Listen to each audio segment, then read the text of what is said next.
As someone who travels a lot, I've learned there are certain travel items that can really enhance your experience. And there are also items out there that claim to enhance your experience, but they're really just overpriced junk. So in this video, I'm gonna share 10 travel items I love and personally use for travel. Some of these are investment pieces, but they're high quality, and in my opinion, they are worth every penny. And if you're watching during the holiday season, there may or may not be some amazing deals going on right now, so be sure to check out the links below. First, and very high on the list, is a great set of headphones. You can get a cheap set of headphones anywhere, right? But if you find yourself on planes more than even a couple times a year, it's really worth investing. Now, most people will tell you to get some noise canceling over ears, and those are great. We've mentioned them here too. But there's a type of headphones I don't see anyone talking about that, in my opinion, block out sound just as well, weigh about a quarter as much, and pack infinitely smaller: in-ear monitors. In-ear monitors fit your ears so well, they don't even have to be noise canceling in most cases.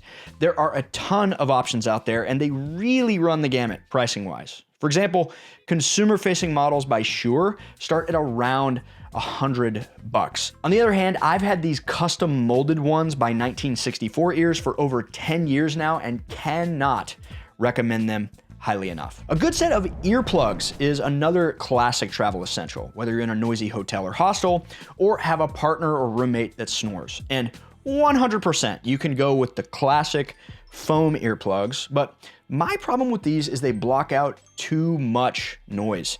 If you like to sleep with white noise, that complete lack of sound that you get with foam earplugs can be very hard to adjust to. And that is why I am super impressed with these loop earplugs. They don't create that weird vacuum seal feeling where everything goes dead silent. Instead, they just take the edge off the noise, so you can still hear your alarm in the morning. You're not completely cut off from the world, but that annoying AC unit or the street noise or the snoring or whatever gets dialed way down. And sure, you could just pop in your headphones or your AirPods, but I find that after several hours of wear, these do not get uncomfortable like those do. I tested these out on our recent trip to Switzerland, and I am a big fan. The next travel item you'll never regret investing in is a quality travel bag. And look, you really don't have to spend a crazy amount here, but if you travel more than once or twice a year, you shouldn't just be using a suitcase from Walmart. You can do extremely well for between $100 and $300 in my experience, and that's gonna get you higher quality materials and, in a lot of cases, a lifetime warranty. A few recommendations. For suitcases, Bellroy's Transit Carry-On is our #1 hard-sided suitcase. It's elegant, structured, has an amazing warranty, and user-replaceable parts. For soft-sided bags, Travel Pro's MaxLite 5 is our #1 recommended soft-sided bag, and it's less than $150. But Bellroy has a pretty sweet lightweight carry-on in this category as well. For travel backpacks, I'd look for a bag between 35 and 45 liters, made with high quality materials, and ideally also doesn't look super outdoorsy. The Air Travel Pack 3 is hands down the best all-around option. Great organization, great build, and super versatile. If comfort is your main priority, the Tortuga Travel Backpack Pro is literally the most comfortable backpack I've ever tested here at Away Together. Now, both of these are in the $250 and above range, but you don't have to spend that much to get a great bag. The Osprey 26+6 and the TomTalk Navigator Lightweight are both $100 or less, and honestly, most people could love their lives traveling with either one. One thing I haven't traveled without in the past 10 years is Merino Wool clothing. I first tried Merino Wool socks in like 2015, and I was instantly hooked. And then when my wife and I were preparing to travel full time, I invested in some Merino Wool shirts to help me cut down my packing list. Now, the reason I say invested in, and frankly, the reason I'm mentioning Merino in this video, is Merino Wool clothing is not cheap. It's a bit of a splurge. But I really love Merino Wool for travel because you can re-wear it and because it helps you cut down your packing list. I look at it as one shirt equals 3 shirts. I also personally like it because I get cold pretty easily, and the temperature regulating aspect of Merino Wool makes it easy to stay warm. My company of choice for Merino Wool clothing is Unbound Merino because they make these products specifically with travelers in mind. And at the time of filming this video, you can get up to 40% off everything they make. They run one sale a year, and it is massive. So if you've been thinking about getting some key merino pieces for your travel wardrobe, I would hit the link down below. Something you'll never regret having when you need it is a quality jacket. But jackets take up a lot of space, so it's crucial to choose lightweight, packable options. A couple varieties here to consider. If you're traveling in colder weather, I'm a big fan of having a lightweight and packable down puffer jacket. These are great for staying warm and they pack pretty dang small. This one I have is from Eddie Bauer. It's lasted years and honestly, it's barely a splurge because it's not unusual for Eddie Bauer to be running a 50% off site-wide sale. So especially if you're watching around the holiday season, take that into consideration. Next up, a rain jacket is a must no matter the time of year. For most trips, you don't need anything too heavy duty. And my current favorite is this Outdoor Research rain jacket, which strikes a great balance between protection and packability. Whatever jacket you choose, look for features like taped seams, multiple layers, and the ability to pack into itself. Now, if you know you're going somewhere expecting torrential rain, you will probably need something heavier duty, and there are a lot of great options out there. But I've carried this jacket on, I don't know, 10, 12 plus trips now, and it is perfect for when I need it and then out of the way when I don't. It's an investment at $170, but as far as rain jackets go, that's a pretty reasonable price, and with Outdoor Research, you also get a lifetime warranty. It's available in 12 color options, and it's got amazing reviews. Hey, if you've gotten value out of this video so far and you're interested in more content like this, please be sure to hit that subscribe button. We're trying to hit 300,000 subscribers by the end of the year, and you just might be the one to put us over the top. Thanks. Sticking with this whole packability concept, kitting and compartmentalizing what you've packed just makes life easier, and you will never regret investing in quality packing cubes and a tech kit that just makes sense for you. Literally everything I pack goes in some kind of pouch or packable. And there are so many great brands in this space, and you don't have to spend a lot. We've really hammered this point home in multiple videos, but here are some splurges I've not regretted. Peak Design's packing cubes are so good, and as much as I want to say they're just too expensive, I just keep using them. I've bought them for other people too, and they just work. I love that you can quickly open them with one hand. The fabric is really, really nice, and they're guaranteed for life. I've tried like 100 tech pouches, and I just keep coming back to these pouches by Air because they have a very slim profile, and I like that they fit the front panel of most backpacks really well. For those who travel for work, are living the digital nomad life, or just like having their computer with them wherever they go, I have been fine-tuning my travel work setup, and I love these 3 tiny lightweight options. First up, the Roost stand.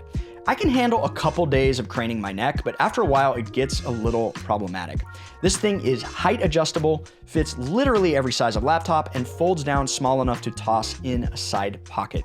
It weighs basically nothing, has rubber grips on the arms so your laptop doesn't slide, and it comes with a little sleeve to keep it protected. Next is the Logi MX Anywhere 3S mouse. This thing is tiny, but it's a powerhouse. It tracks on any surface, including glass, and now has an 8K DPI sensor, so you barely have to move to zip across the screen. I love that it has quiet clicks, and the battery lasts something like 70 days. Plus, if it does die, 1 minute of charging gets you 3 hours of use. It feels really good in the hand, and it packs super small. And for the keyboard, I tried the Logitech counterpart to that mouse I was just talking about, but it's pretty heavy, and I ended up going with the Apple Magic Keyboard Mini, which is super lightweight, low profile, and it's got Touch ID, which is nice. All right, this one is certainly a splurge, but it can be extremely helpful in a pinch. Hotels love limiting you to 1 or maybe 2 devices on Wi-Fi, which is ridiculous because who travels with just 1 device? You've got your phone, maybe your laptop, maybe a tablet, or there's multiple people in your family who all have devices. It adds up. So having a travel router fixes that. You connect the router to the hotel Wi-Fi once, and then all of your devices connect to your network. So the hotel thinks you're using 1 device, but you're actually connecting everything you've got. If you're traveling with family, everyone can use it too. It can also add a layer of security. The router has built-in VPN support, so your connection stays private.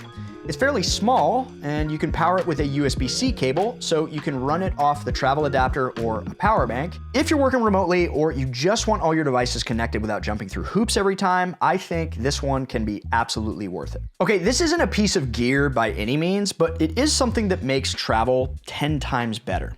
It's trusted traveler programs like TSA PreCheck and Global Entry, and really what you're getting here is your time back. TSA Pre lets you get through airport security way faster with less hassle. Typically, you don't have to take your shoes off or take your laptop out. You get your own line, and it usually moves quicker. This can run up to $85 for 5 years. Global Entry gets you back into the United States faster when you're returning from an international trip, and you don't have to stand in the same long lines that everybody else does. This costs $120 every 5 years. But if you get Global Entry, they just give you TSA Pre too. So for $120, you get both of them. I have made a whole video about how to get Global Entry that I'll link to down below, but the next Travel Essential can also get you access to these trusted traveler programs for basically free. If you travel more than a couple times a year, you should be holding some type of travel credit card. And I know what you're probably thinking, but doesn't that come with a big annual fee? And the answer is, yeah, but if you know how to use the perks, you can often come out way ahead. There are a ton of good options out there, but my personal go-tos are the Capital One Venture X Rewards Credit Card and the Chase Sapphire Reserve. And just saying, at the time of filming this video, the Venture X has an insane elevated welcome bonus, allowing you to earn 100,000 bonus miles once you spend $10,000 on purchases in the first 6 months from account opening. Both this card and the Chase Sapphire Reserve come with $300 annual travel credits that apply automatically to travel you book using the card according to each issuer's specifications. Both get you lounge access through Priority Pass, which gives you access to over 1,300 airport lounges worldwide.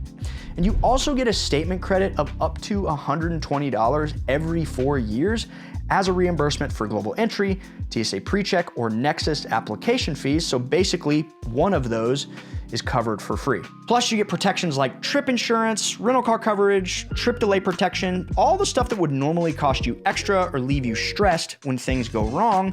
And all of that is before you count the value of the points themselves. I've used points like these to redeem over $150,000 worth of travel in the past 5 years, and that is not an exaggeration. If you want more info about either of these cards, I linked more info below, and you can find all the legal affiliate disclosures there as well.